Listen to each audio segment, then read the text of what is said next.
మత్తయి సువార్త 11వ అధ్యాయము.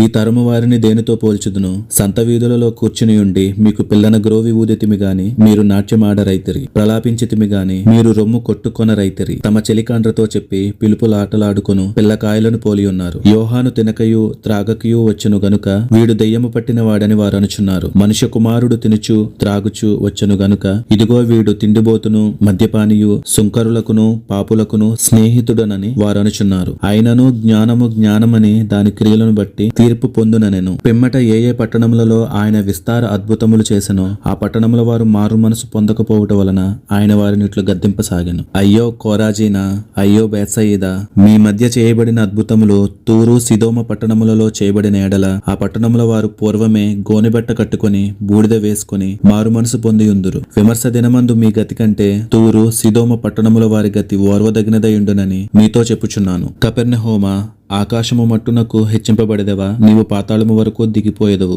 నీలో చేయబడిన అద్భుతములు సొదొమలో చేయబడిన ఎడల అది నేటి వరకు నిలిచియుండును. విమర్శ దినమందు నీ గతి కంటే సొదొమ దేశపు వారి గతి ఓర్వదగినదయుండునని మీతో చెప్పుచున్నానెను. ఆ సమయమున యేసు చెప్పినదేమనగా, తండ్రి, ఆకాశమునకును భూమికిని ప్రభువా, నీవు జ్ఞానులకును వివేకులకును ఈ సంగతులను మరుగు చేసి పసిబాలురకు బయలుపరిచినావని నిన్ను స్తుతించుచున్నాను. అవును తండ్రి, ఇలాగు చేయుట నీ దృష్టికి అనుకూలమాయెను. సమస్తమును నా తండ్రి చేత నాకు అప్పగింపబడి ఉన్నది. తండ్రి గాక ఎవడును కుమారుని ఎరుగడు, కుమారుడు గాకను కుమారుడెవనికి ఆయనను బయలుపరచనుద్దేశించెనో వాడు గాకను మరి ఎవడును తండ్రిని ఎరుగడు. ప్రయాసపడి భారము మోసుకొనుచున్న సమస్త జనులారా నా యొద్దకు రండి, నేను మీకు విశ్రాంతి కలుగజేతును. నేను సాత్వికుడను దీన మనస్సు గలవాడును గనుక మీ మీద నా కాడి ఎత్తుకొని నా యొద్ద నేర్చుకునిడి, అప్పుడు మీ ప్రాణములకు విశ్రాంతి దొరుకును. ఏలయనగా నా కాడి సులువుగాను నా భారము తేలికగాను ఉన్నవి.